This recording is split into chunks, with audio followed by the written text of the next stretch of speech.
ओम शांति। 30 अगस्त 2023। आज रक्षाबंधन का पावन त्योहार है, तो आप सभी भाई बहनों को रक्षाबंधन की बहुत बहुत बधाई हो। हैप्पी रक्षाबंधन। बाबा के महावाक्य। मीठे बच्चे, पवित्र रहने की कसम लेना ही सच्चा रक्षा बंधन है। बाप कल्प में एक ही बार यह राखी तुम बच्चों को बांधते हैं। प्रश्न। पवित्रता की प्रतिज्ञा करने वालों को भी योग में रहने का इशारा क्यों मिलता है? उत्तर। क्योंकि योग की शक्ति से ही वायुमंडल को शांत बना सकते हो। सारी दुनिया को शांति का वर्षा देने का उपाय ही योग है। तुम बाप को याद करते हो विश्व में शांति फैलाने के लिए। जितना बाप को याद करेंगे उतना माया का असर नहीं होगा। बाप का यही फरमान है, बच्चे अशरीरी भव। गीत। भैया मेरे राखी के बंधन को निभाना। ओम शांति। बेहद के बाप का बच्चों प्रति फरमान है कि अशरीरी होकर रहो, अर्थात अपने को आत्मा निश्चय कर इन कर्मेंद्रियों से अपने को अलग समझो। यह शरीर डिपेंड करता ही है आत्मा के ऊपर। आत्मा अलग हो जाती है तो शरीर कोई काम की चीज नहीं रहता, जिसको फिर जलाया जाता है। जब आत्मा निकल जाती है तो जैसे मुर्दा किचड़ा हो जाता। किचड़ा होता है तो कहते हैं कि इस किचड़े को जला दो। आत्मा बिगर यह शरीर काम का नहीं है, तो अहम आत्मा इमोर्टल है। यह शरीर जो पार्ट बजाने लिए मिलता है, यह विनाशी है। आत्मा निकल जाती है तो यह शरीर कोई काम का नहीं रहता, बदबू हो जाती है। शरीर के बिगर आत्मा साइलेंस रहती है। बाप समझाते हैं, तुम्हारी आत्मा का स्वधर्म है साइलेंस। तुम जानते हो हम आत्मा वास्तव में परम धाम की रहने वाली हैं। परम पिता परमात्मा भी वहाँ रहते हैं। जब कोई दुख होता है तो बाप को याद करते हैं, मुझे इस दुख से छुड़ाओ। आत्मा ही सुख दुख में आती है। बहुत सन्यासी आदि हैं जो कहते हैं आत्मा निर्लेप है, परंतु नहीं, आत्मा में ही खाद पड़ती है। सच्चे सोने में सिल्वर पड़ती है तो सोना 24 कैरेट से 22 कैरेट बन जाता है। सच्चे सोने में खाद डाल देते हैं तो जेवर मुलम्मे का हो जाता है। आत्मा ही मुख्य है। आत्माओं का बाप है परम पिता परमात्मा। वही आकर इस समय बच्चों को कहते हैं, अब शरीर का भान छोड़ दो। मैं आत्मा हूँ, बाप के पास जाता हूँ। हम हैं पांडव। पांडवों का प्लान यह है, पहले यादव यूरोप वासी, फिर कौरव और यह हैं पांडव। बरोबर महाभारी लड़ाई लगी और फिर जय जयकार हो गया। यह राजयोग है ही नई दुनिया स्वर्ग के लिए। पांडवों की जय जयकार हुई और सब खलास हो गए। जय जयकार होती ही है सतयुग में। राखी का त्योहार भारतवासी मनाते हैं, राखी बांधते हैं। अभी यह बच्चे जानते हैं, राखी एक ही बार बांधते हैं, जो फिर हम 21 जन्म पवित्र रहें। तो जरूर कलयुग अंत में राखी बांधने वाला चाहिए। राखी कौन आकर बांधते हैं, कौन प्रतिज्ञा कराते हैं? स्वयं बाप और जो उनके वंशावली ब्राह्मण हैं। सच्चे सच्चे ब्राह्मण तुम हो। ब्राह्मण ही राखी बांधते हैं। बहन भाई को बांधे, यह भी झूठी बनावट है। बुजुर्ग लोग जानते हैं, आगे ब्राह्मण ही आकर धागे की राखी बांधते थे। वह कोई ऐसे नहीं कहते कि तुमको पवित्र रहना है। पवित्रता को वह जानते ही नहीं। तो यह राखी उत्सव जरूर संगम पर हुआ है। कितना वर्ष हुआ? 5000 वर्ष। संगम पर बाप ने राखी बांधी, फिर हम सतयुग त्रेता अंत तक पवित्र रहे। फिर भक्ति मार्ग से यह राखी त्योहार शुरू हो गया। कहते हैं यह उत्सव परंपरा से मनाते आए हैं, परंतु ऐसे तो है नहीं। 5000 वर्ष में हम एक ही बार राखी बांधते हैं।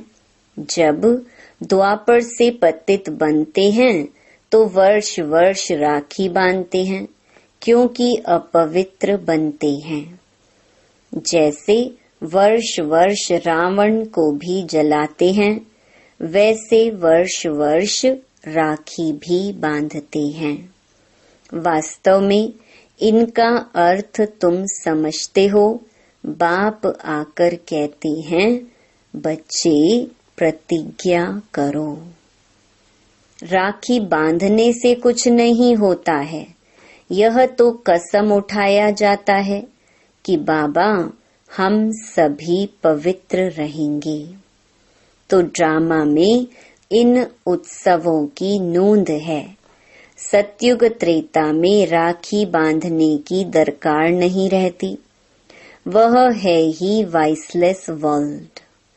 इस समय अपनी है चढ़ती कला, फिर तो उतरना होता है। हम फिर सतो प्रधान देवता बनेंगे। ब्राह्मण कहते हैं हम अभी ईश्वर की संतान हैं, फिर देवता बनते हैं। बनाने वाला है परम पिता परमात्मा। मनुष्य से देवता निराकार परम पिता परमात्मा बनाते हैं। मनुष्य नहीं बना सकते। उन्होंने मनुष्य का नाम डाल दिया है। श्री कृष्ण को भी द्वापर में ले गए हैं। तुम पतित से पावन कलयुग अंत में बनते हो। फिर सतयुग आना है। अगर द्वापर में आए तो फिर कलयुग का नाम गुम हो जाना चाहिए। यह रॉन्ग बात है। जब रॉन्ग हो तब तो बाप आकर राइट बनाए ना। अभी सब झूठे हैं, झूठी माया, झूठी काया, झूठा सब संसार। बाप आकर बच्चों को सच्चा बनाते हैं। सतयुग त्रेता में कभी झूठ बोलते ही नहीं। यहाँ तो पाप करते झूठ बोलते रहते हैं। पाप आत्माओं को पुण्य आत्मा तो बाप ही बनाएंगे। जैसे दीपमाला पर सारे वर्ष का हिसाब किताब चुकतू करते हैं ना। तुम्हारा फिर आधा कल्प का जो पापों का खाता है वह भस्म होता है और पुण्य का खाता तुम जमा करते जाते हो। यहाँ ही जमा करेंगे तब 21 जन्म लिए फल मिलेगा। बाप को याद करने से ही विकर्म विनाश होंगे। नया कोई पाप नहीं करना चाहिए। पुराना खाता खलास करना है। बाप को बतलाते हैं कि बाबा हमसे यह पाप हुआ। अच्छा, आधा माफ है। इस जीवन में भी छोटेपन में पाप किया है तो वह बतलाने से आधा दंड कट जाएगा। बाकी आधा के लिए फिर भी मेहनत करनी पड़ेगी। इस जन्म की जीवन कहानी से आगे का भी पता पड़ जाता है, क्योंकि संस्कार ले आते हैं ना। फिर उनकी अवस्था का पता पड़ जाता। यह तो समझते हैं दिन प्रतिदिन नीचे ही गिरते आए हैं। दुनिया तमो प्रधान बनती जाती, पाप बढ़ते जाते हैं। फिर पतित पावन बाप आकर राखी बांधते हैं, अर्थात प्रतिज्ञा कराते हैं तो तुम पवित्र बन जाते हो। परंपरा अर्थात हर 5000 वर्ष बाद यह सच्ची सच्ची राखी बाप से बंधवाते। फिर उसकी रस्म रिवाज आधा कल्प चलती है। उसका महत्व बहुत है। पहले पहले महत्व है जो राखी बांधते हैं। उनका उत्सव है मुख्य। ऊंच ते ऊंच उत्सव है शिव जयंती, जिसका कोई को पता नहीं है कि वह कब आए, क्या आकर किया। इब्राहिम, बुद्ध, क्राइस्ट आदि कब आए ये तो सब जानते हैं ना। उनसे आगे सतयुग त्रेता में क्या था वह हिस्ट्री ज्योग्राफी कोई जानते नहीं। देवी देवताओं की राजधानी कैसे स्थापन हुई, कितना समय चली, ये कोई जानते नहीं। मुख से कहते हैं सतयुग के लक्ष्मी नारायण सर्वगुण संपन्न, 16 कला संपूर्ण, संपूर्ण निर्विकारी थे। लक्ष्मी नारायण तो हुए महाराजा महारानी। उन्हों का बचपन भी चाहिए। बच्चों का किसको पता नहीं है। राधे कृष्ण को फिर उल्टा द्वापर में ले जाते हैं। यह मनुष्यों की अपनी कल्पना है। सतयुग की आयु भी लाखों वर्ष लिख दी है। इतनी तो होनी नहीं चाहिए। खुद भी कहते हैं 3000 वर्ष बिफोर क्राइस्ट बरोबर देवी देवताओं का राज्य था। तो फिर सतयुग को इतने वर्ष क्यों देते हैं? सहज बात है ना। परंतु माया पत्थर बुद्धि बना देती है, जो बिल्कुल ही भूल जाते हैं कि हम देवी देवता थे। नंबर 1 ही जब नारायण बनता तो उनको यह ज्ञान नहीं होता। ज्ञान प्रायलोप हो जाता है। बाप कहते हैं, अब भी तुमको ज्ञान देता हूँ मनुष्य से देवता बनाने का। देवता बन गए फिर क्या सिखलाएंगे, दरकार ही नहीं। तो राखी का उत्सव भी तुम जानते हो। ये सब उत्सव वर्ष वर्ष होते हैं। कुंभ का मेला, सागर नदी का मेला भी बड़ा भारी लगता है। सागर और ब्रह्मपुत्रा नदी का मेला मशहूर है। सागर तो बाप है, उनसे पहले यह ब्रह्मपुत्रा निकली, फिर वृद्धि होती जाती है। सागर और ब्रह्मपुत्रा का मेला देखने में आता है। वहाँ फिर है नदियों का मेला, उसमें भी साफ पानी और मैला पानी दिखाई पड़ता है। वहाँ भी हर वर्ष मेला लगता है। वर्ष वर्ष जाकर पतित से पावन बनने स्नान करते हैं। अभी तुम संगम युग पर हो। बरोबर इस समय तुम ज्ञान सागर से आकर मिले हो। यह है संगम का सुहावना समय, जबकि आत्माओं का परम पिता परमात्मा से मिलन होता है। तुम बच्चे जानते हो, जो भी पर्व मनाते हैं वह सब अभी के हैं। आज है रक्षाबंधन, बाबा थोड़े ही राखी भी ले आए हैं। अब बाबा पूछते हैं, किसको शिव बाबा से राखी बंधवानी है, वह हाथ उठावे। पहले 2-4 ने उठाया। फिर बाबा ने कहा, शिव बाबा से जिनको राखी बंधवानी हो वह हाथ उठावे। तो मेजॉरिटी ने हाथ उठाया। बाप दादा बोले, क्या तुम सब पावन नहीं बने हो जो राखी बंधवाते हो? फिर मम्मा से बाप दादा ने पूछा, तो मम्मा बोली, राखी तो बांधी ही हुई है। देखो, बाबा ने बच्चों की परीक्षा ली तो सब फेल हो गए। मम्मा ने ठीक कहा, तुम तो पवित्र हो ही, बाकी ज्ञान की धारणा पर मदार है। खजाना तो मिलता ही रहेगा। जब तक जीते हो तब तक खजाना इकट्ठा करते रहो।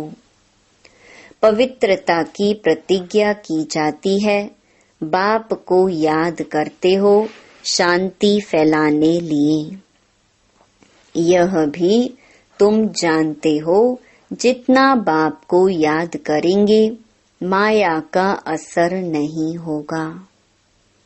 माया के तूफान भी आते हैं ना। बाप तुम बच्चों को पढ़ाकर त्रिकालदर्शी बना रहे हैं। ड्रामा के आदि मध्य अंत को तुम जानते हो। तुम्हारा यह भूलना भी ड्रामा में है, इसलिए फिर से मुझे आना पड़ता है तुम बच्चों को राजयोग सिखलाने। शिव जयंती मनाते हैं परंतु अर्थ नहीं समझते। बाबा ने राखी लाई थी क्योंकि एक बच्चा नया आया था।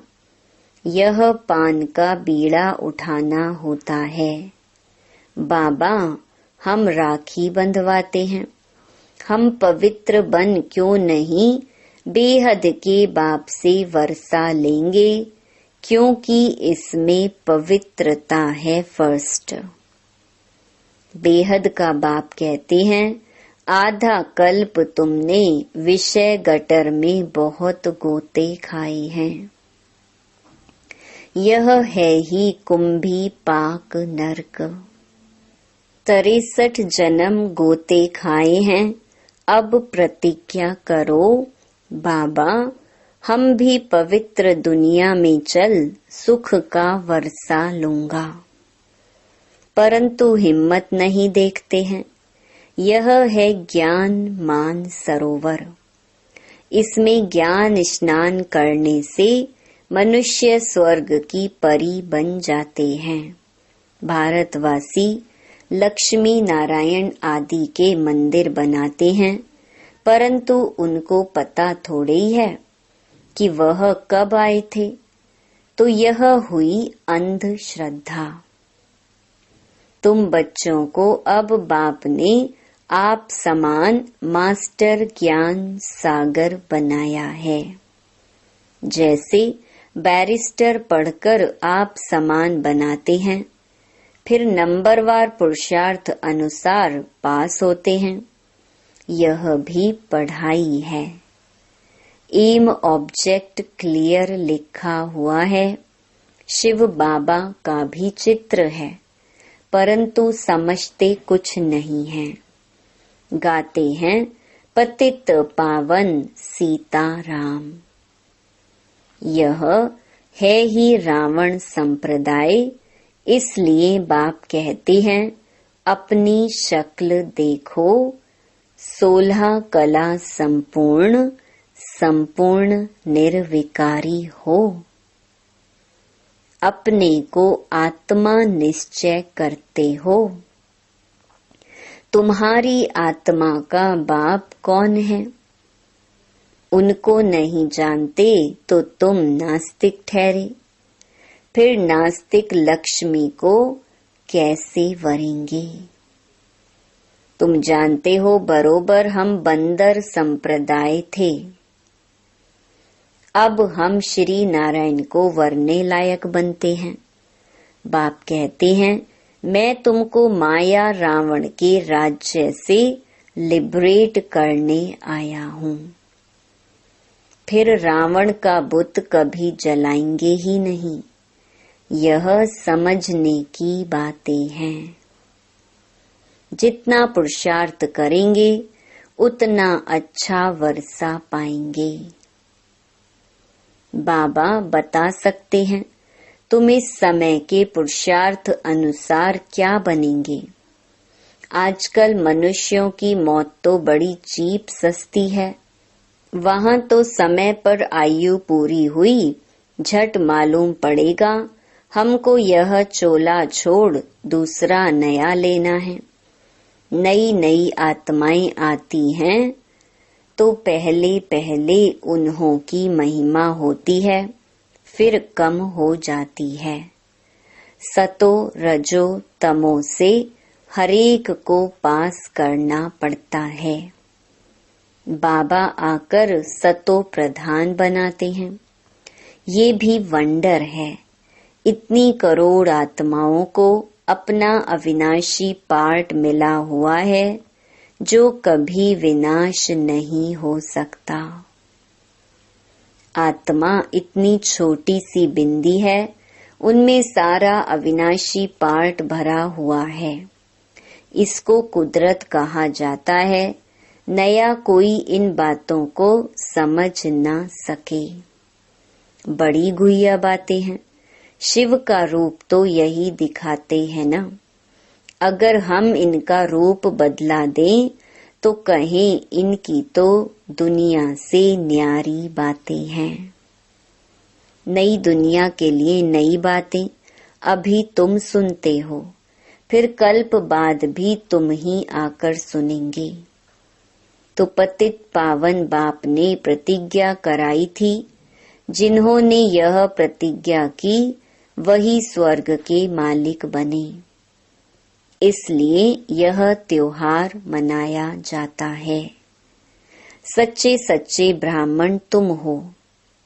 सरस्वती ब्राह्मणी ऊंची गाई जाती है। अच्छा, मीठे मीठे सिकिलधे बच्चों प्रति मात पिता बाप दादा का याद प्यार और गुड मॉर्निंग। रूहानी बाप की रूहानी बच्चों को नमस्ते। धारणा के लिए मुख्य सार। पहला, पुराने विकर्मों का खाता खलास कर पुण्य का खाता जमा करना है। याद में रह शांति का वायुमंडल बनाना है। दूसरा, पवित्रता की प्रतिज्ञा कर पवित्र रहने की सच्ची राखी हरेक को बांधनी है। वरदान, सदा दिल खुश मिठाई खाने और खिलाने वाले सच्चे सेवाधारी खुश मिजाज भव। जो रोज अमृत वेले दिल खुश मिठाई खाते हैं, वे स्वयं भी सारा दिन खुश रहते हैं और दूसरे भी उनको देख खुश होते हैं। यह दिल खुश की खुराक कैसी भी परिस्थिति को छोटा बना देती है। पहाड़ को रूई बना देती है। तो सदा यही स्मृति रखो कि हम दिल खुश मिठाई खाने और दूसरों को खिलाने वाले हैं। रोने की परिस्थिति में भी मन सदा खुश रहे, तब कहेंगे खुश मिजाज। उनके चेहरे से भी सेवा होती है। उनकी सूरत ज्ञान की सीरत को प्रत्यक्ष करती है। स्लोगन, जिसके हर संकल्प से अनेकों को श्रेष्ठ जीवन बनाने की प्रेरणा प्राप्त हो, वही पुण्य आत्मा है। ओम शांति।